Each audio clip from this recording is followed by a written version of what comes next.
Saudi আরবে প্রবাসীদের কাজের সুযোগ কমিয়ে নতুন সিদ্ধান্ত নিয়েছে সরকার। মার্কেটিং ও সেলস খাতে 60% সৌদি নাগরিক নিয়োগ বাধ্যতামূলক করা হয়েছে। এতে প্রবাসী কর্মীদের ভবিষ্যৎ নিয়ে বাড়ছে অনিশ্চয়তা। সৌদি আরবে প্রবাসীদের জন্য কাজের সুযোগ আরও কমছে। দেশটির মানব সম্পদ ও সামাজিক উন্নয়ন মন্ত্রণালয় মার্কেটিং ও সেলস খাতে সৌদি নাগরিকদের কর্মসংস্থান বাড়াতে নতুন সিদ্ধান্ত নিয়েছে। সৌদি গ্যাজেটের খবরে বলা হয়েছে, যেসব মার্কেটিং ও সেলস প্রতিষ্ঠানে 3 জন বা তার বেশি কর্মী রয়েছে, সেখানে মোট কর্মীর অন্তত 60% সৌদি নাগরিক নিয়োগ দিতে হবে। এই সিদ্ধান্ত ঘোষণার 3 মাস পর থেকে কার্যকর হবে।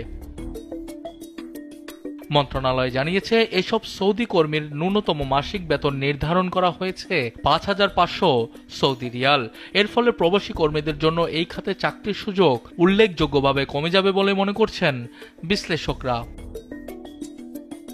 মার্কেটিং খাতে এই সিদ্ধান্তের আওতায় থাকছে marketing manager, advertising manager, marketing specialist, graphic designer, advertising designer এবং পাবলিক রিলেশনস সহ সংশ্লিষ্ট পদগুলো। বেসরকারি খাতের সব মার্কেটিং প্রতিষ্ঠানের জন্য এই নিয়ম বাধ্যতামূলক করা হয়েছে। একইভাবে সেলস খাতে সেলস ম্যানেজার, খুচরা ও পাইকারি বিক্রয় প্রতিনিধি, আইটি ও যোগাযোগ যন্ত্রাংশ বিক্রয় বিশেষজ্ঞ, সেলস স্পেশালিস্ট এবং কমার্শিয়াল স্পেশালিস্ট পদেও 60% সৌদি নাগরিক নিয়োগ দিতে হবে।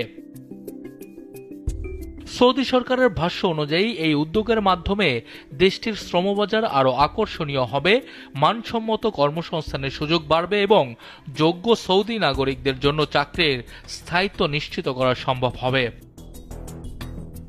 তবে এই সিদ্ধান্তে সবচেয়ে বেশি চাপে পড়বেন মার্কেটিং ও সেলস খাতে কর্মরত প্রবাসীরা, বিশেষ করে দক্ষিণ এশিয়ার দেশগুলো থেকে আসা কর্মীরা।